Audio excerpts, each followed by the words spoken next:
কোরআন ওদের ভালো লাগে না, তারপরেও কয় আমরা ইমানদার, আছে না নাই? তারপরেও কে আমি মুসলমান, কিন্তু ওর কাছে কোরআন ভালো লাগে না, কোরআনের আইন ভালো লাগে না, তারপরেও বলে আমি মুসলমান, আমি ইমানদার। কোরআন পাওয়ার পরে কোরআনের ব্যাপারে ইখতিলাফ করে, মতবিরোধ করার চেষ্টা করে, মতবিরোধ করার, ঝগড়া করার চেষ্টা করে, মতবিরোধ করে, কোরআনের ব্যাপারে কথা বলে, বিতর্ক করে। আল্লাহ পাক রব্বুল আলামিন বললেন ওয়ালা তাকুনু কাল্লাযিনা, এই দুইটা বদ আমল যাদের মধ্যে আছে ও ঈমানদারেরা তোমরা তাদের মতো হয়ো না। এই নির্দেশ কার? দল হওয়া লাগবে কয়টা? জোরে বলেন। দল হওয়া লাগবে একটা। কিয়ামতের ময়দানে ৭৩টা কাতার হবে, আমার নবীর উম্মতরা হবে ৭৩ কাতার। সাহাবায়ে কেরাম প্রশ্ন করলেন ইয়া রাসূলুল্লাহ, ইয়া হাবিবাল্লাহ, আপনার উম্মত কয় কাতার হবে কিয়ামতের দিন? বিশ্ব নবী বললেন আমার উম্মতেরা ৭৩ কাতার হবে। অন্যান্য উম্মত, নবীর উম্মতেরা ৭২ কাতার হয়েছিল, আমার উম্মত হবে ৭৩ কাতার। সাহাবায়ে কেরাম আবার প্রশ্ন করলেন ইয়া রাসূলুল্লাহ, ইয়া হাবিবাল্লাহ, তার মধ্যে কয় দল জান্নাতে যাবে? কয় দল জান্নাতে যাবে? ৭৩টা কাতার হবে কিয়ামতের ময়দানে, তার মধ্যে কয়টা, কয় কাতার জান্নাতে যাবে? নবীজি বললেন কয় কাতার? দল কয়টা? দল ৭৩টা। দুনিয়ায় আল্লাহ কয় দল চাইলেন? এক দল চাইলেন। কথা বোঝা লাগবে। তাফসীর যদি না বোঝেন আমার বলাই সার, আপনাদের কোনো কাজে লাগলো না। আল্লাহ দুনিয়াতে বললেন এক দল লাগবে, কিয়ামতের দিন এক দল জান্নাতে যাবে। কয় দল? এক দল জান্নাতে যাবে। সাহাবারা আবার প্রশ্ন করলেন ইয়া রাসূলুল্লাহ, ইয়া হাবিবাল্লাহ, ওই একদল লোক যারা জান্নাতে যাবে তারা কারা? তাদের চরিত্র কেমন হবে? তাদের ইবাদত বন্দেগী কেমন হবে? কোন রাস্তায় তারা চলবে? কোন তরিকায় চলবে? প্রিয় ভাই সাহেব, আমরা আল্লাহর গোলাম। কার গোলাম? জোরে বলেন। আরো জোরে বলতে হবে, কার গোলাম? আমি যদি বলি যে আমি আল্লাহর গোলাম, তাহলে স্বীকৃতি দিলাম, আল্লাহকে মেনে নিলাম, ঠিক কিনা বলেন? প্রিয় ভাই সাহেব, আল্লাহর গোলাম হওয়ার পরেও, আল্লাহকে মেনে নেওয়ার পরেও এই সৌভাগ্য আমাদের হয় নাই যে আমরা আল্লাহকে দেখেছি। সৌভাগ্য হয়েছে কি? আমরা আল্লাহকে দেখি নাই। তাহলে আল্লাহকে দেখি নাই এটা ঠিক, কিন্তু আল্লাহর কালাম দেখেছি, আল্লাহর কালাম শুনেছি। এটা আমাদের জন্য, বিশেষ করে মুসলিম মিল্লাতের জন্যে অত্যন্ত বড় সৌভাগ্যের ব্যাপার।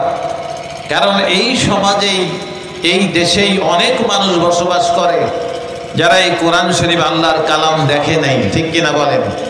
এটা ধরতে পারে না, ধরার সাহসও তাদের নাই। এরকম মানুষ আছে না নাই? আছে। কিন্তু আল্লাহ আমাদের সৌভাগ্য দিয়েছেন যে আমরা এই কোরআনে কারিম, আল্লাহর কালাম আমরা দেখেছি এবং আল্লাহর কালাম আমরা শুনি। রসুল বলেছেন যারা আল্লাহর কালাম কোরআনে কারিম তেলাওয়াত করে তারা আল্লাহর সঙ্গে কথা বলে। কার সঙ্গে কথা বলে? জোরে বলেন। আল্লাহর সঙ্গে আমরা কথা বলি কখন? যখন কোরআন তেলাওয়াত করি। নামাজের মধ্যে এবং বাইরেও যখন আমরা কোরআন তেলাওয়াত করি তখন কার সঙ্গে কথা বলি?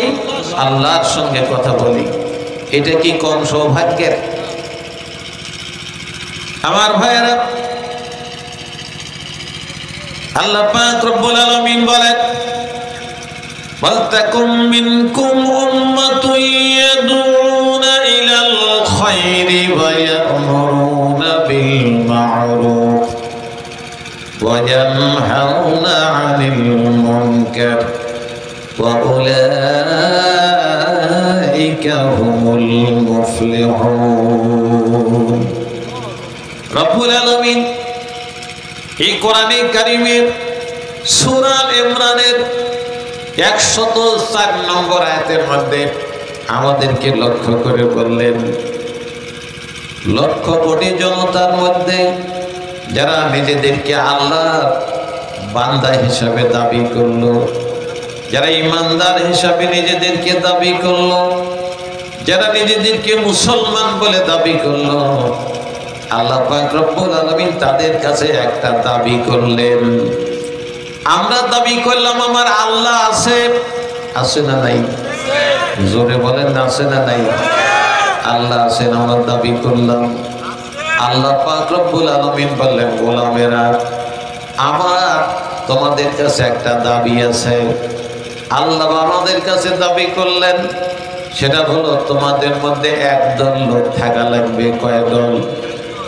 একদল লোক থাকা লাগবে, যেই দলের মানুষেরা অন্য মানুষ যারা আল্লাহকে চেনে নাই, যারা আল্লাহকে জানে না অথবা আল্লাহকে মানে না, এই শ্রেণীর মানুষকে আল্লাহর দিকে ডাকাডাকি করবে।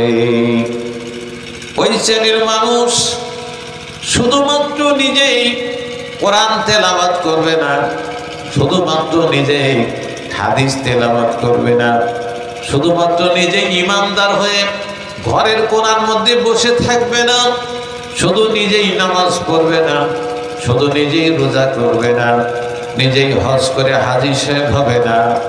এই সকল মানুষগুলি আল্লাহ পাক রব্বুল আলামিন একটা দায়িত্ব দিতে চান। এই জন্য আল্লাহ আমাদের কাছে আহ্বান জানালেন, তোমাদের মধ্যে আমি বেশি লোক চাই না, একটা দল চাই। জোরে বলেন, কয়টা দল? একটা দল চাই, যারা মানুষকে আল্লাহর দিকে ডাকবে, কোরআনের দিকে ডাকবে, ইসলামের দিকে ডাকবে। এই শ্রেণীর একদল মানুষ আল্লাহর পছন্দ। দুই দল আল্লাহর দরকার নাই, তিন দল আল্লাহর দরকার নাই, চার দল আল্লাহর দরকার নাই, আল্লাহর দরকার একদল। জোরে বলেন, কয় দল? তাদের কাজ কি? আল্লাহর দিকে মানুষকে ডাকবে। তাদের কাজ হলো আল্লাহর দিকে ডাকবে, ইসলামের দিকে ডাকবে। কারণ আল্লাহ ছাড়া কোনো ইলাহা নাই, লা ইলাহা ইল্লাল্লাহ, আল্লাহ ছাড়া কোনো ইলাহা নাই। আমরা ইমানদারেরা স্বীকৃতি দিয়েছি, জোরে বলেন ঠিক কিনা? আর ইমানদারেরা স্বীকৃতি দিয়েছি, আশহাদু আল্লা ইলাহা ইল্লাল্লাহ ওয়া আশহাদু আন্না মুহাম্মাদান আবদুহু ওয়া রাসূলুহু। কালিমা শাহাদাত উঁচু করে বলেছি, আল্লাহ তুমি ছাড়া কোনো ইলাহা নাই, তুমি ছাড়া কোনো মাবুদ নাই, তুমি ছাড়া কোনো স্রষ্টা নাই। তুমি আমাদেরকে সৃষ্টি করেছো, তুমি আমাদেরকে যদি না বানাতে আমরা সুন্দরে জগৎ দেখতে পেতাম না, ঠিক কিনা বলেন? তুমি যদি আমাদের না বানাতে তুমি আল্লাহকে আমরা আল্লাহ বলতে পারতাম না। তুমি যদি আমাদের না বানাতে তোমার নবীকে আমরা পেতাম না। তুমি যদি আমাদেরকে না বানাতে তাহলে তোমার এই কোরআন আমরা দেখতে পেতাম না। তুমি যদি আমাদের না বানাতে তোমার জান্নাতের সুঘ্রাণ আমরা পেতাম না। জোরে বলেন ঠিক কিনা? এই জন্য ওই দল মানুষের এক নম্বর কাজ হলো মানুষকে আল্লাহর দিকে ডাকবে। কারণ আল্লাহ হচ্ছেন আমাদের মুনিব, আল্লাহ হচ্ছে আমাদের ইলাহ। তিনি আমার খাওয়ান, তিনি আমার পরাণ, তিনি আমার সুস্থ রাখেন, তিনি আমাকে কথা বলার সুযোগ দান করেছেন, আর সকল মাখলুকাত করেছেন। এই জন্য তিনি অন্য জায়গায় কোরআনুল কারীমের সূরা বাকারা 21 নম্বর আয়াতের মধ্যে এই জন্য দাবি করে ফেললেন আমার আল্লাহ, ইয়া আইয়ুহান নাসু উবুদু রাব্বাকুমুল্লাযী খালাকাকুম ওয়াল্লাযীনা মিন ক্বাবলিকুম লাআল্লাকুম তাত্তাকুন। আল্লাহ বলেন, ও মানুষেরা এইখানে আল্লাহ ইমানদার বলে নাই, এইখানে আল্লাহ মুসলমান বলে ডাক দেয় নাই। এই আয়াতের মধ্যে আল্লাহ বলেন, ও মানুষেরা, তোমাদের রবের গোলামি করো, রবের ইবাদত করো, যিনি তোমাদেরকে সৃষ্টি করেছেন। এই জন্য আমরা আল্লাহর কাছে ঋণী, কারণ আল্লাহ আমাকে বানাইছেন। আল্লাহ যদি আমাকে মানুষ না বানাতেন, তাহলে আমি গরু, ভেড়া, বকরি, শিয়াল, কুত্তা হতে পারতাম। জোরে বলেন ঠিক কিনা? এই জন্য আল্লাহ বললেন, ও আমার গোলাম, ডাকার অন্য কোনো জায়গা নাই। কারণ দুনিয়াতে যা কিছু দিয়েছি আমি দিয়েছি। এ আসমান আমি সৃষ্টি করেছি, এ জমিন আমি সৃষ্টি করেছি, তোমার যা কিছু সব আমি আল্লাহ দান করেছি। এই জন্য ওই একদল মানুষ যদি কাউকে ডাকে, সেই জন্য আল্লাহর দিকে ডাকে। কার দিকে ডাকতে হবে? জোরে বলেন। আল্লাহর দিকে ডাকা লাগবে। সেজদা দিতে হবে কেবল তাকে, সেজদা অন্য কাউকে দেওয়া যাবে না, কোনো মানুষের কাছে সেজদা দেওয়া যাবে না, কোনো পীর সাহেবকে সেজদা দেওয়া যাবে না। কিন্তু ইমানদারেরা এত বোকার বোকার, মানুষ মানুষকে সেজদা করে। জোরে বলেন ঠিক কিনা? আমি যদি সামান্য পীর সাহেব হতাম, তাহলে সামান্য পীর সাহেব যদি হতাম, এই পাশে একজন বসে, এইগুলি বাতাসে সমস্যা হবে, তো একটু গুছায় রাখেন। জি আমার ভাইয়েরা, আল্লাহ পাক রব্বুল আলামিন একমাত্র সিজদার অধিকারী, কাউকে সিজদা করা যাবে না। কোন পীর, কোন ফকির, কোন ওলি আউলিয়া দরবেশ, কারো কাছে মাথা নত করা যাবে না। মাথা নত করা লাগবে একমাত্র কার কাছে? জোরে বলেন। আল্লাহর কাছে মাথা নত করা লাগবে। কারণ জান্নাত কার হাতে? জান্নাত তার হাতে। জাহান্নাম কার হাতে? আল্লাহর হাতে। তাহলে ভয় আছে না নাই? ভয় আছে, ভয় আছে। এই জন্য যেহেতু জান্নাত জাহান্নাম তার হাতে, এই জন্য ডাকা লাগবে কার পথে? আল্লাহর পথে ডাকা লাগবে, এক নম্বর। দুই নম্বর, ইসলামের দিকে ডাকা লাগবে। কারণ ইসলাম ছাড়া অন্য কোন তন্ত্র, অন্য কোন মন্ত্র মানুষের জীবনে কল্যাণ বয়ে আনতে পারে না। আল্লাহর কাছে অন্য কোন তন্ত্র মন্ত্রের দাম নাই। আল্লাহর কাছে একটা তন্ত্রের দাম আছে, সেটার নাম হলো ইসলাম। ইন্নাদ-দীনা ইনদাল্লাহিল ইসলাম। আল্লাহ বলেন, আমার কাছে পছন্দ যেটা, সেটার নাম হলো ইসলাম। সেটার নাম কি? সেটার নাম হলো ইসলাম। এ ছাড়া যদি অন্য কোন মানুষ অন্য কোন তন্ত্র মন্ত্র গ্রহণ করে, তাহলে আল্লাহ বলে দিলেন, ওমাইয়াবতাগি গায়রাল ইসলামি দীনান ফালাই ইউকবালা মিনহু ওয়া হুয়া ফিল আখিরাতি মিনাল খাসিরিন। আল্লাহ বললেন, ইসলাম ছাড়া অন্য কোন তন্ত্র মন্ত্র যদি কোনো মানুষ গ্রহণ করে, করতেই পারে, ঠিক কিনা বলেন? আমাদের দেশে আছে ইসলাম ছাড়া অন্য কোন তন্ত্র মন্ত্র নাই, আছে, তারা মানুষ গ্রহণ করে, ইমানদারেরাই গ্রহণ করে। আল্লাহ পাক রব্বুল আলামিন বললেন, আল্লাহ পাক রব্বুল আলামিন বললেন, কোনো লাভ নাই। কারণ ওয়ামাইয়াবতাগি গায়রাল ইসলামে দীনান, ইসলাম ছাড়া যদি অন্য কোন দিন কাউকে মেনে নেয়, ফালাই ইউকবালা মিনহু, আমি আল্লাহ পাক রব্বুল আলামিন বলে দিলাম, আমি ওইটার একটাও গ্রহণ করব না। তাহলে ভয় আছে না নাই? একটাও গ্রহণ করব না। ওয়া হুয়া ফিল আখিরাতি মিনাল খাসিরিন, আর আখিরাতে তারা ধ্বংস প্রাপ্ত হবে। আখিরাতের ধ্বংসের মানে হলো জাহান্নাম।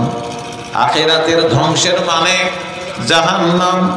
এই জন্য আল্লাহ পাক রব্বুল আলামিন আমাদেরকে সতর্ক করলেন কোরআনের মাধ্যমে, খবরদার, খবরদার, ওই একদল মানুষ থাকবে দুনিয়ায়, তারা আমার দিকে মানুষকে ডাকবে, ইসলামের দিকে ডাকবে, কারণ আমি ইসলামকে পছন্দ করি। ইমানদার বলে যারা দাবি করবে তাদেরও পছন্দ করা উচিত হলো ইসলাম। জোরে বলেন ঠিক কিনা?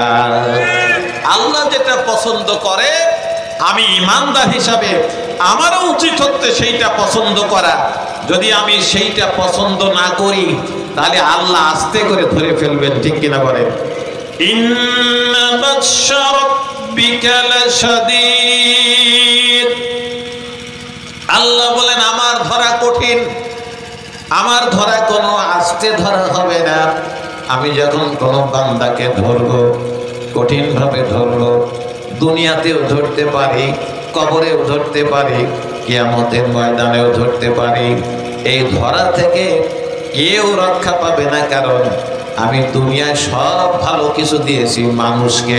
ধরে বলেন ঠিক কিনা? গরু কি খায়? আপনি কি খান? ভাত খান। সেই চালটা কি ধোয়াই খান না ধুয়ে টুয়ে খান? এত সুন্দর করে ধুয়ে খান যে ওর মধ্যে যাতে ময়লা আবর্জনা কিচ্ছু না থাকে, কালো চাউলও যেন না থাকে, ঠিক কিনা বলেন? রুটিগুলি সুন্দর করে খান, তাও আবার পরাটা বানান, তারপরে আবার সুন্দর সুন্দর তৈরি করেন। ওটা এমনি খান না, ওর সঙ্গে রসগোল্লার রস দিয়ে দেন, ঠিক কিনা বলেন? ভালো ভালো খাবারগুলি খান, পোলাও কোরমা খান, বিরিয়ানি খান, সবগুলি ভালো ভালো খাবার খান, পোশাকগুলি ভালো পরেন, শোয়ার সময় সুন্দর বিছানায় ঘুমান, রাস্তায় চলার সময় সুন্দর যানবাহনে চলাফেরা করেন, আসমান দিয়ে উড়ে চলে যান। আল্লাহ পাক রব্বুল আলামিন সব আপনাকে দিলেন, গরুটাকে দেয় নাই, গরুটাকে দেয় নাই। তাহলে আল্লাহকে মানবেন না কেন? মানাই লাগবে। এই জন্য আল্লাহ বললেন আমি তোমাদেরকে সৃষ্টি করেছি, তোমাদের বাপ দাদাদেরকেও সৃষ্টি করেছি, তোমাদের আদমকেও আমি সৃষ্টি করেছি। এই জন্য আমার কাছে সেজদা করা লাগবে। সেজদা করার হক কেবল কার? জোরে বলেন কার? আল্লাহর হক। এই জন্য আল্লাহর দিকে ডাকাডাকি করা লাগবে। দল হওয়া লাগবে কয়টা? জোরে বলেন। দল হওয়া লাগবে একটা। কিয়ামতের ময়দানে ৭৩টা কাতার হবে। আমার নবীর উম্মতরা হবে ৭৩ কাতার। সাহাবায়ে কেরাম প্রশ্ন করলেন, ইয়া রাসূলুল্লাহ, ইয়া হাবিবাল্লাহ, আপনার উম্মত কয় কাতার হবে কিয়ামতের দিন? বিশ্ব নবী বললেন, আমার উম্মতেরা ৭৩ কাতার হবে। অন্যান্য উম্মত, নবীর উম্মতেরা ৭২ কাতার হয়েছিল, আমার উম্মত হবে ৭৩ কাতার। সাহাবায়ে কেরাম আবার প্রশ্ন করলেন, ইয়া রাসূলুল্লাহ, ইয়া হাবিবাল্লাহ, তার মধ্যে কয় দল জান্নাতে যাবে? কয় দল জান্নাতে যাবে? ৭৩টা কাতার হবে কিয়ামতের ময়দানে, তার মধ্যে কয়টা, কয় কাতার জান্নাতে যাবে? নবীজি বললেন, কয় কাতার? দল কয়টা? দল ৭৩টা। দুনিয়ায় আল্লাহ কয় দল চাইলেন? এক দল চাইলেন। কথা বোঝা লাগবে। তাফসীর যদি না বোঝেন আমার বলাই সার, আপনাদের কোনো কাজে লাগলো না। আল্লাহ দুনিয়াতে বললেন এক দল লাগবে, কিয়ামতের দিন এক দল জান্নাতে যাবে। কয় দল? এক দল জান্নাতে যাবে। সাহাবারা আবার প্রশ্ন করলেন, ইয়া রাসূলুল্লাহ, ইয়া হাবিবাল্লাহ, ওই একদল লোক যারা জান্নাতে যাবে তারা কারা? তাদের চরিত্র কেমন হবে? তাদের ইবাদত বন্দেগী কেমন হবে? কোন রাস্তায় তারা চলবে? কোন তরিকায় চলবে?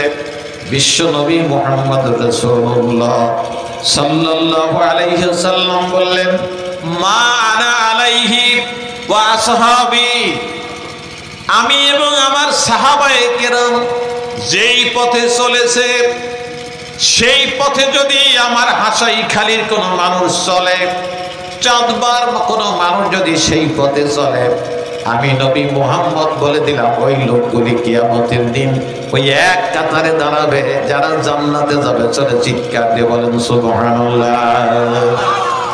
আপনারা যাবেন না? মনে হয় যাবেন। কারা কারা যাবেন জান্নাতে? দুই হাত তুলে আল্লাহু আকবার বলেন তো দেখি, আল্লাহু আকবার। আল্লাহ কবুল করেন, সকলে বলেন আমিন। আরো জোরে বলেন আল্লাহুম্মা আমিন। আমার ভাইরা, আল্লাহ পাক রব্বুল আলামিন তাই এই জন্য বললেন তোমাদের ডাকা লাগবে আল্লাহর দিকে, অন্য দিকে ডাকার সুযোগ নাই। বলবেন হুজুর সেগুলি আবার কি? সেগুলির ব্যাখ্যা দিলেই তো সর্বনাশ, ঠিক না বলেন? তাহলে গলায় রশি, হাতে রশি, পায়ে রশি, কিন্তু বলাই যে লাগবে। কারণ আমরা যদি না বলি কিয়ামতের দিন আল্লাহ কাঁচি দিয়ে জিহ্বা কি কেটে দেবেন। বলবেন তারা কারা? ইসলাম ছাড়া যত দল আছে দুনিয়ায় আল্লাহ গ্রহণ করবেন না, আল্লাহ বলে দিয়েছেন। এই কথা যদি আমি বলি তাহলে আমার বিরুদ্ধে মামলা হয় কেন? কি কথা বোঝেন নাই? মামলা দেওয়া লাগবে কার বিরুদ্ধে? কার বিরুদ্ধে? যিনি বললেন তার বিরুদ্ধে মামলা দিতে হবে, ঠিক কিনা বলেন? তিনি কে? তাহলে আল্লাহর বিরুদ্ধে মামলা দেওয়া লাগবে। 1 নম্বর আসামি কে? আল্লাহ। 2 নম্বর আসামি মুহাম্মাদুর, 3 নম্বর জহুরুল ইসলাম, ঠিক কিনা বলেন? কিন্তু দেওয়া হয় আমাকে কয় নম্বরে? 1 নম্বরে। তাহলে যারা দিল ওরা পাগল না ছাগল? ছাগলও না, কারণ আমি তো বলি নাই এ কথা। কথাকে আমি বলেছি, বললেন কে? যিনি কাউকে পরোয়া করেন না, যিনি সকলকে ধরেন, সবগুলিকে আজরাইলের মাধ্যমে কবজ করে সব জাহান্নামে পাঠায় দেন, নাই জান্নাতে পাঠায় দেন। ধরে বলেন ঠিক কিনা? আমার ভাইয়েরা, আল্লাহ বলেন ওয়ালতাকুম মিনকুম উম্মাতুন ইয়াদউনা ইলাল খায়রি। আল্লাহ খায়রুন শব্দ ব্যবহার করলেন কেন? ওই দল মানুষরা কল্যাণের দিকে ডাকবে। কল্যাণ কাকে বলে? কল্যাণ হলো আল্লাহ তাআলা। এই খায়রুন শব্দের অর্থ হলো ইসলাম। খায়রুন শব্দের অর্থ আল্লাহর দিকে ডাকা। খায়রুন শব্দের অর্থ হলো কল্যাণের দিকে ডাকা। এই দল নিজে কিছু বানায়া বানায়া বলতে পারবে না। ওই দল মানুষ নিজেরা নিজেরা বানায়া বানায়া কিছু করতে পারবে না। ওইটা যদি কোরআনে থাকে তাহলে তিনি বলবেন, ওইটা যদি হাদিসে থাকে তাহলে তিনি বলবেন, নইলে সেটা যদি তিনি বলেন আল্লাহ ধরে ফেলবেন। আল্লাহ বলবেন আমার কোরআনে যেটা নাই তুমি বললে কেন? আমার নবীর হাদিসের মধ্যে যেটা নাই তুমি সেটা বললে কেন? আবার আল্লাহ আমাদেরকে ধরবেন, যেটা কোরআনে নাই সেটা করলে কেন? যেটা হাদিসে নাই সেটা করলে কেন? আমরা যদি বলি আল্লাহ বাপ দাদা করেছিল, এ কথা বোঝেন না? কে করেছিল? বাপ দাদা করেছিল, এই জন্য আমরা করি। আমার ভাইয়েরা, এই কথা বলে পার পাওয়ার কোনো সুযোগ নাই। কারণ ধরবেন যিনি, তিনি হলেন কে? আরো যারা বলেন তিনি কে? তিনি আল্লাহ। তিনি ধরবেন, এমন ধরা ধরবেন, ইন্না বাতশা রাব্বিকা লাশাদীদ।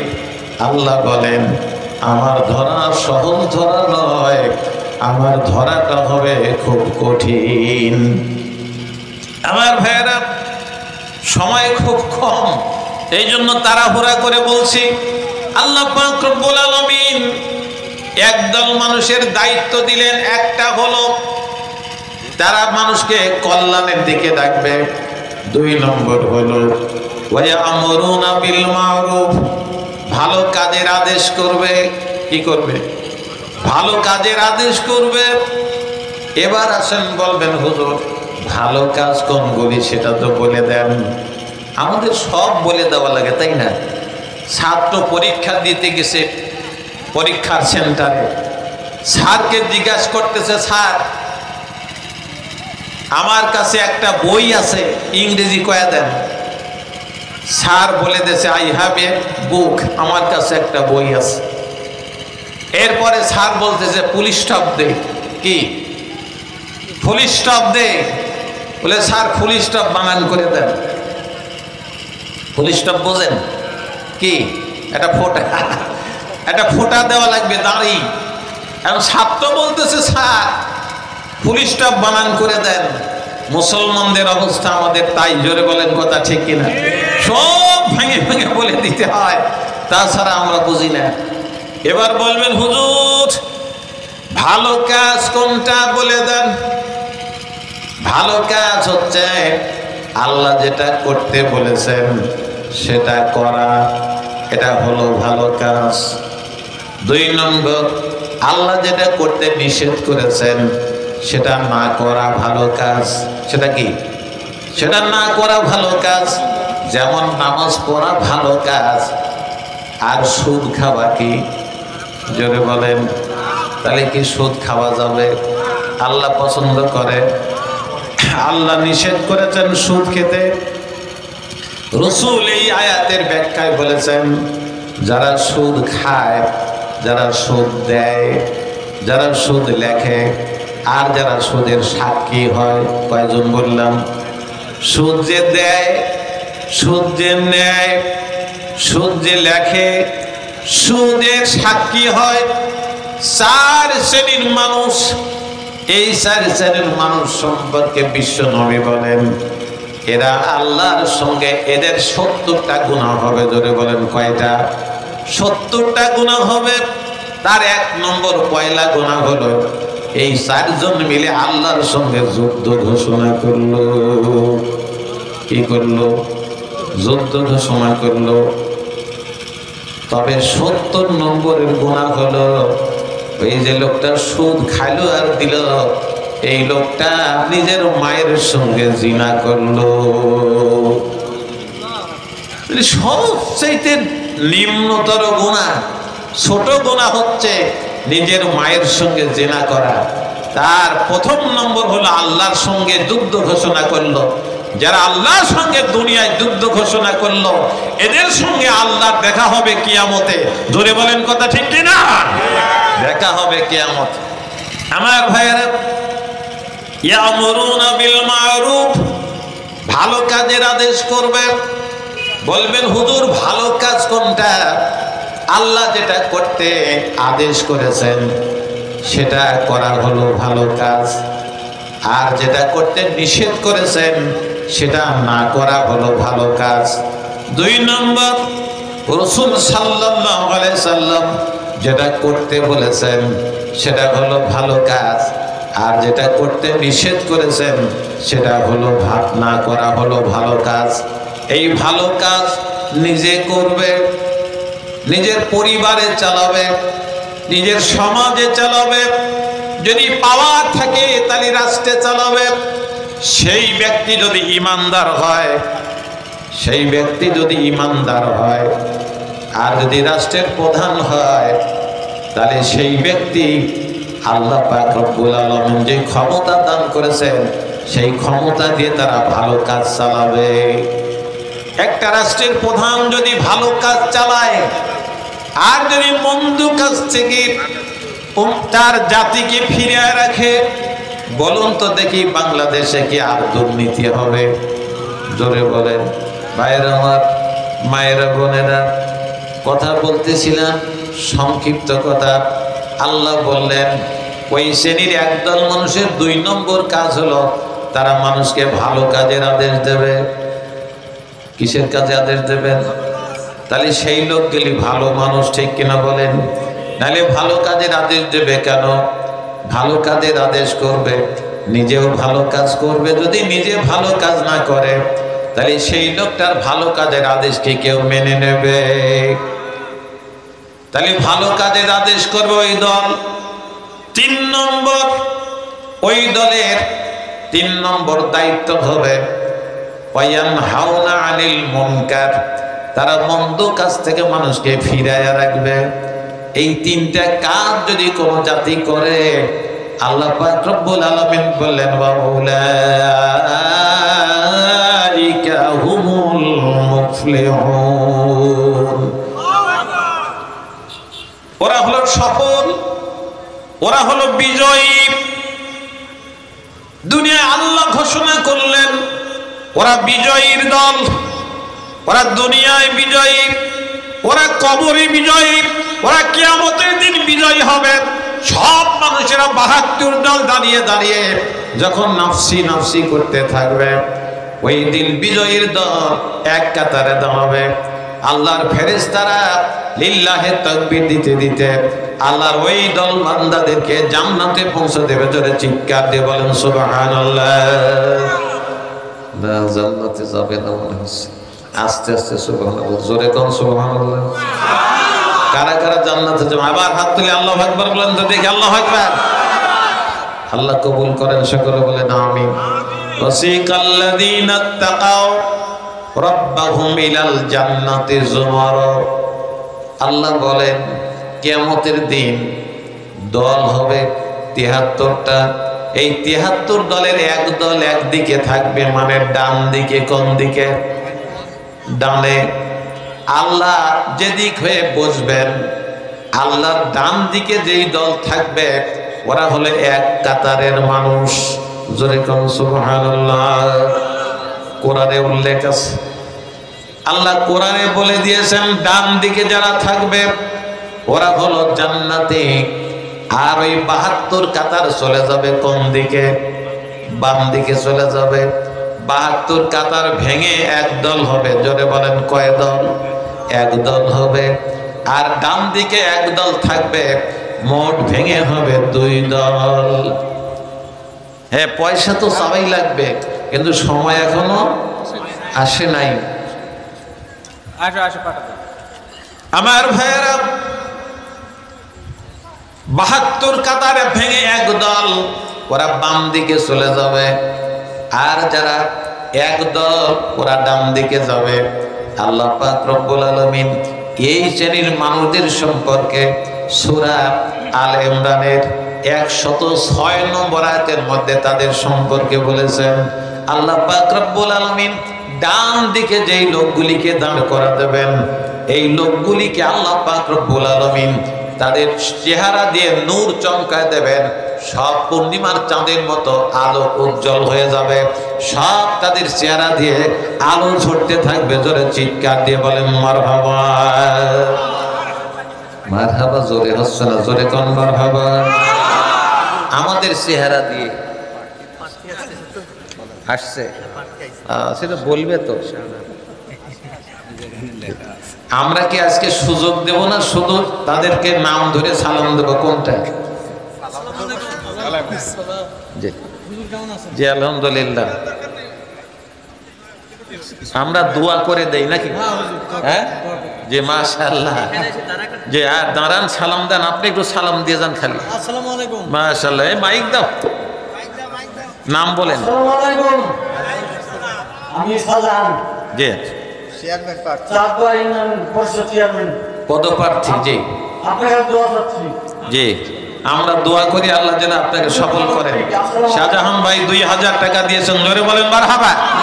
আল্লাহ কবুল। আরেকজন ভাই দিয়েছেন 500 টাকা, জোরে বলেন মারহাবা। মোস্তফার স্ত্রী মারা গেছে, তার জন্য 500। আল্লাহ কবুল করেন, সকলে বলেন আমিন। আমার ভাইয়েরা, আমরা এইভাবেই যারা প্রার্থী আসেন এইভাবেই তাদেরকে আমরা বিদায় করবো আজকে, নাকি বলেন? বড় মাহফিল হবে তো ইনশাআল্লাহ, লোক হবে অনেক। জি আল্লাহ হাফিজ। আমার ভাইয়েরা, আমি কথা বলতেছিলাম, মনে আছে তো? ক্লাসে যেমন ছাত্র পড়ায়, আমি আপনাদেরকে ছাত্র পড়ানোর মতো করে পড়াচ্ছি যাতে করে মনে থাকে। আমার ভাইয়েরা, তাহলে আমরা যদি দুনিয়ায় এই কাজ দুইটা করতাম, আমার বাড়িতেও যদি আমি করি, সেটা হলো আমার পরিবারে যদি আমি করি, ভালো কাজ চালু করব, মন্দ কাজ থেকে পরিবারের সদস্যদেরকে বিরত রাখবো, আমার পরিবার জান্নাতি পরিবার হবে। জোরে বলেন কথা ঠিক কিনা? আরো জোরে বলেন ঠিক কিনা? প্রত্যেকেরই হওয়া উচিত ছিল, কারণ প্রত্যেকের ঘরে কোরআন শরীফ আছে না নাই? এমন কোন বাড়ি নাই যার বাড়ি পড়ুক আর না পড়ুক, কোরআন শরীফ আছে, ঠিক কিনা বলেন? পুরুষেরা না পড়লেও মায়েরা কিন্তু পড়ে। এই যে রমজান মাস চলে গেল, ভাইয়েরা কোরআন শরীফ খুলেও দেখে নাই কেউ। এমন রোজাদার আছে না নাই? আছে না নাই? কিন্তু মায়েরা কিন্তু বাড়িতে ঠিকই কোরআন শরীফ, এত কাজের ফাঁকে তাও জোহরের নামাজ পড়ে ফজরের নামাজ পড়ে একটু কোরআন শরীফ তেলাওয়াত করেছেন। আমার ভাইয়েরা, আল্লাহ পাক রব্বুল আলামিন এই জন্য আমাকে বললেন, আপনাকে বললেন, আমি যদি ভালো থাকি, আমার পরিবারকে যদি আমি ভালো রাখতে পারি, যতগুলি মানুষ আমার সামনে বসা আছেন সবগুলি মানুষ যদি পরিবারকে ভালো রাখেন, ভালো কাজ চালু করেন, পরিবারে মন্দ কাজ থেকে পরিবারের সব সদস্যদেরকে যদি বিরত রাখতে পারেন, আল্লাহ পাক রব্বুল আলামিন আপনার পরিবারকে জান্নাতি পরিবার বানাবেন। আমার আর এক ভাই উনি দিলেন 500 টাকা, জোরে বলেন মারহাবা। আল্লাহ যে নিয়ত দিলেন কবুল করেন, সকলে বলেন আমিন। ফাঁকে ফাঁকে দিয়ে যাবেন আর আমরা ফাঁকে ফাঁকে কথা বলতে থাকবো ইনশাআল্লাহ। আমি তো হলাম আলু ভাজি, বোঝেন তো? আলু ভাজি তো বোঝেন, খাবার আগে আলু ভাজা দেয় না, আর মূল খাসির গোস্ত গরুর গোস্ত পরে আছে, পোলাও কোরমা, ঠিক কিনা বলেন? তখন ওয়াজ শুনবেন। আর আমি তো সবসময় আপনাদের সামনে কথা বলতেই থাকি, ভোটও চাই, কথাও কই, তো এবার চাওয়াচাবি নাই। আল্লাহ পাক রব্বুল আলামিন আমাকে একদল মানুষকে 3টা কাজ দিয়েছেন, জোরে বলেন কয়টা কাজ? পুরস্কার কয়টা? একটা। কাজ 3টা, কিন্তু পুরস্কার কয়টা? একটা। আল্লাহ বলেন ওয়া মালাইকা হুমুল মুফলিহুন, ওরা সফল কাম, ওরা বিজয়ী। দুনিয়ায় মাথায় তেল থাকুক আর না থাকুক, গাড়িতে চড়তে পারুক আর না পারুক, ঘরে সোন থাক আর না থাক, জমি জিরাত থাক আর না থাক, সামাজিক মর্যাদা থাকুক আর না থাকুক, ওই লোকগুলি যখন মারা যাবে, রাসূল সাল্লাল্লাহু আলাইহি সাল্লাম বলেন আল মাউতু তুহফাতুল মুমিন, মরণটা হলো মুমিনের জন্য তোহফা, হাদিয়া। কারণ মরণ ছাড়া আল্লাহর কোনো বান্দা জান্নাতে যেতে পারবে না, জোরে বলেন ঠিক কিনা? এই জন্য ঈমানদারকে আল্লাহ বললেন, রাসূল বললেন, যারা এই 3টা কাজ করবে ওরা ঈমানদার। ওই ঈমানদার ব্যক্তিদের জান্নাতে যাওয়ার একটাই বাধা, সেটা হলো মরণ। যতক্ষণ পর্যন্ত মরণ না আসবে ততক্ষণ পর্যন্ত আল্লাহর ওই বান্দা জান্নাত পাবে না, জোরে বলেন সুবহানাল্লাহ। তাহলে যারা মুমিন তাদের জন্য মরণটাও কি? হাদিয়া। মরণটাও প্রেজেন্টেশন, উপহার। আমার ভাইয়েরা, রাসূল সাল্লাল্লাহু আলাইহি সাল্লাম এই জন্য আমাদেরকে কিছু ইবাদত শিক্ষা দিলেন, কিছু ওজিফা আমাদেরকে রাসূল শিখিয়ে গেছেন। কোন মানুষ যদি নামাজ পড়ুক আর না পড়ুক, কথা আবার 2 ভাবে নেবেন না, নামাজ পড়ুক আর না পড়ুক, আল্লাহর ওই গোলামগুলি যদি আপনার আয়াতুল কুরসি বেশি বেশি পড়ে, রাসূল সাল্লাল্লাহু আলাইহি সাল্লাম বলেন যেই লোকটা আয়াতুল কুরসি পড়লো, ওই লোকটার জান্নাতে যাবার একটাই বাধা, সেটা হলো মরণ। মরাটাই বাধা। এই জন্য বলবেন হুজুর তাহলে নামাজ কি হবে? আপনি যদি ঈমানদার হন তাহলে কি নামাজ পড়বেন না? জোরে বলেন পড়বেন কিনা? আর যদি বেঈমান হন তাহলে নামাজ পড়ার দরকার নাই, আপনারও যাবার জায়গা আছে। কয় নম্বর কাতারে? জোরে বলেন 72 নম্বর। যে কোনো একটা নম্বরে আপনি দাঁড়াবেন। মান তাশাব্বাহা মা বিকাউমিন ফাহুয়া মিনহুম। রাসূল সাল্লাল্লাহু আলাইহি ওয়াসাল্লাম বললেন দুনিয়ায় যারা যেই কাজ করেছে ওই 72 নম্বর কাতারে কোন না কাতারে সে দাঁড়ায় যাবে। বলবেন হুজুর চোর কোন কাতারে দাঁড়াবে? চোরদেরও একটা লাইন হবে, ডাকাতের একটা লাইন হবে, মিথ্যাবাদীর একটা লাইন হবে, বেরোজাদারের একটা লাইন, বেনামাজির একটা লাইন, যারা সম্পদ থাকতে হজ করে নাই তাদের একটা লাইন, যারা সম্পদ থাকতে যাকাত দেয় নাই তাদের একটা লাইন।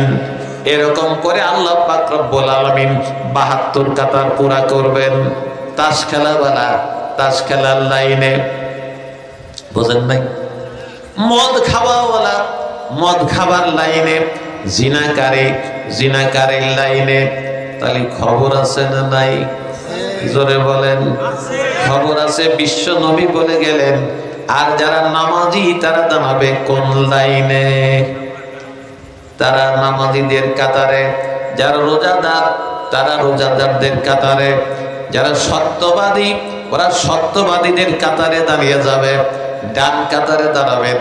আল্লাহ পাক রব্বুল আলামিন এই আয়াতের শেষ অংশে গিয়ে এই কথাই বললেন, আল্লাহ পাক রব্বুল আলামিন তাদেরকে সফল কাম করবেন। জোরে বলেন সুবহানাল্লাহ।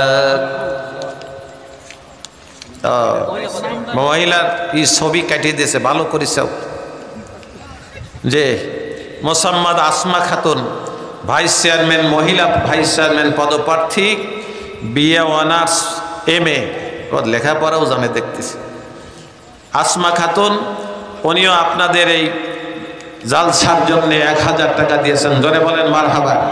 আল্লাহ কবুল করেন, আল্লাহ কবুল করেন। সকলে বলেন আল্লাহুম্মা আমিন। আমার ভাইয়ের আজকে আমরা দুয়ার পর দিয়ে চলে যাবো নাকি? শিবপুর বাড়ি, হ্যাঁ ওই একদম তো ইউনিয়নে বাড়ি, আপনাদের সেবা করতে চায়। যদি ভালো মনে করেন দিবেন ভোট, নাকি বলেন? ইনশাআল্লাহ। মার্কা পাবনার একজন পলাশ ভাই, উনি এই মসজিদের জন্য 1000 টাকা দিয়েছেন। জোরে বলেন মারহাবা। আল্লাহ কবুল করেন। সকলে বলেন আমিন।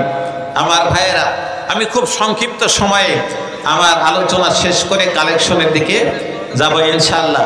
কারণ কোরআনের আলোচনা তো একটার পাশে গেলে আর একটা লাইন বের হয়। তাফসীর এত সস্তা না, অনেক সময় লাগে, অনেক পড়তে হয়। শুধুমাত্র আলহামদুলিল্লাহ ব্যাখ্যায় যদি আমরা করি তাহলে বছর 5 লাগবে। কয় বছর?